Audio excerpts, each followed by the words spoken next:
Hello and welcome to another episode of the English Podcast for Learning English. I'm James Bennett and I'm joined by my wonderful co-host Emily Carter. Emily, how are you doing today? Hi James, I'm really well, thank you. Actually quite excited for this episode. I always love talking about habits and self-improvement, especially how it links to learning English, so yeah, I'm all in. Brilliant. So what we're digging into today is why, even though people really want to change, it still feels, well, impossible sometimes. And I think most of us have felt stuck at some point, right? Even outside of language learning, there's this sort of invisible wall. Oh, absolutely. And let's be honest, a lot of it comes down to things like fear of failure. You know, those thoughts, what if I make a fool of myself? Or what if I can't do it? It's normal, but it keeps people from even starting sometimes. Yeah, or just not knowing where to start. That lack of direction feeling. Even, I'll admit, when I was first learning Spanish ages ago, I kept waiting for, the perfect moment to get started, which never, ever arrived, by the way. It only changed when I finally just took a tiny step. Didn't wait for the stars to align or anything fancy. I get that. There's also this thing we do where we talk ourselves out of things. You know, negative self-talk. I'm not a language person, or I'll never get fluent. All those phrases we feed ourselves. They really can be a brick wall. You're so right. People always say they're waiting for inspiration, waiting for motivation to strike, but honestly, motivation usually turns up after you take action, not before. It's like action flips the switch, not the other way round. So for anyone listening who feels stuck, it's not just you.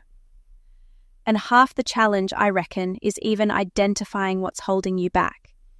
That's the first and probably most important step, whether you want to improve your English or just make a bigger life change. Recognize those barriers and suddenly you can start knocking them down. Which actually brings us right on to the next bit. Okay, so once we get what's stopping us, how do we start moving forward? I love this idea of small habits adding up, you know, the so-called 1% rule, just tiny improvements every day.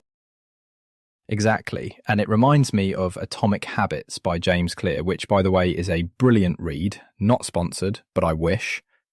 He talks about how just being 1% better each day doesn't feel massive in the moment, but over time, it's 37 times better in a year? It's sort of mind-blowing, isn't it? I mean, tiny changes are easy to ignore, but they absolutely compound. Like, I used to read just for 10 minutes in English every day. It felt almost, pointless at first. But after a few months, honestly, I could feel my confidence in conversations just grow. Bit by bit. You know, I've seen people get truly fluent in English by simply listening to podcasts like this one every day. Not marathon sessions, just a habit, every morning or on the bus. Over time, they're having conversations they couldn't even imagine at the start. I think that's so encouraging. If you're listening and feeling overwhelmed or like you need some dramatic transformation, don't. Just one little thing, every day. Whether that's listening, reading, or speaking. That's enough to kick things off. And the beauty is these habits start to stack up and actually change how you see yourself. The more you show up, even for a few minutes, the more you identify as someone who's learning and growing. That shift is massive for sticking with it, in my experience.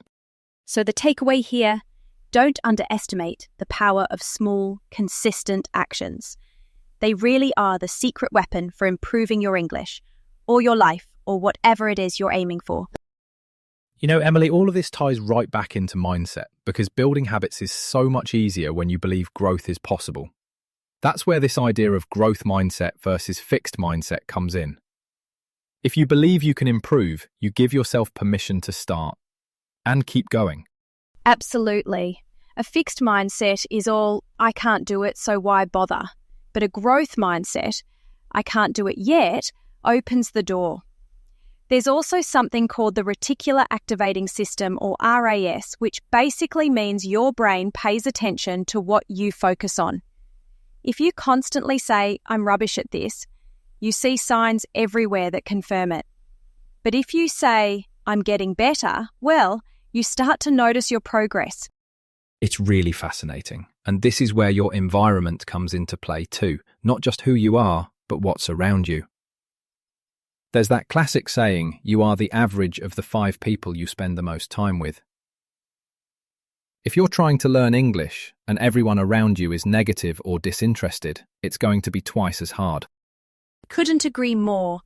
I joined an online English learners group when I was struggling with French, actually, and suddenly, progress wasn't lonely.